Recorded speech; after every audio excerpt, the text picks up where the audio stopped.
Hi! This is Lakshmi. ఎప్పటినుంచో మా husband dhaba style chicken gravy కావాలి అని చెప్పి ఎప్పుడు అడుగుతూనే ఉండేవాడు. అందుకే ఈసారి మా అమ్మమ్మకి ఫోన్ చేసి, "అమ్మ ఇది సంగతి" అని చెప్పగానే తను వెంటనే, "లేదమ్మా ఇలా చేయి చాలా బావుండిద్ది" అని చెప్పింది. సో, ఇంకెందుకు ఆలస్యం అని చెప్పి స్టార్ట్ చేశాను. ఫస్ట్ చేసేటప్పుడు కొంచెం టెన్షన్‌గా అనిపిచ్చింది. మా హస్బెండ్ ఈసారైనా నన్ను మెచ్చుకుంటాడా అని. తర్వాత అనిపిచ్చింది ఇంకొకసారి ఇలానే చేయాలి అని. చాలా చాలా బావుంది అని చెప్పారు. దీనికి పెద్ద ప్రాసెస్ కూడా ఏం అవసరం లేదు. అండ్ పెద్ద ఇంగ్రీడియెంట్స్ కూడా ఏం అవసరం లేదు. దీనికి ఇంట్లో ఉండే మన రెగ్యులర్ ఐటెమ్స్ తోటే చేసేసుకోవచ్చు హ్యాపీగా. అండ్ ప్రాసెస్ కూడా చాలా తక్కువ టైంలోనే అయిపోయింది. ఇది ఒక 20 మినిట్స్‌లో చికెన్ కర్రీ చేసేసానంటే మీరు నమ్ముతారా?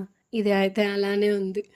మా హస్బెండ్‌కి పెట్టేటప్పుడు కొంచెం టెన్షన్‌గా అనిపిచ్చింది. అమ్మో! ఈసారైనా డాబా స్టైల్‌లో ఉందా లేదా అని చెప్తారా లేదా అనిపిచ్చింది.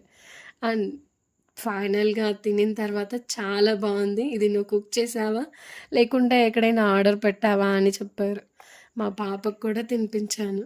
మా పాప కూడా చాలా బావుందమ్మా జ్యూసీగా అని చెప్పింది.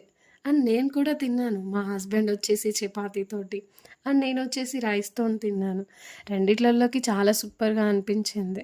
ఏది దేనిలో కూడాను తక్కువ అనిపించలేదు. సో, ఇది మీలా వచ్చిందో ట్రై చేసి ఛానెల్‌లో కామెంట్ చేయండి. మీ ఫ్రెండ్స్ అండ్ ఫ్యామిలీకి నచ్చితే వీడియో షేర్ చేయండి. అండ్ తప్పకుండా నా ఛానల్‌ని సబ్స్క్రైబ్ చేసుకోండి. మరొక కొత్త వీడియోతో మీ ముందుకొస్తాను. బాయ్.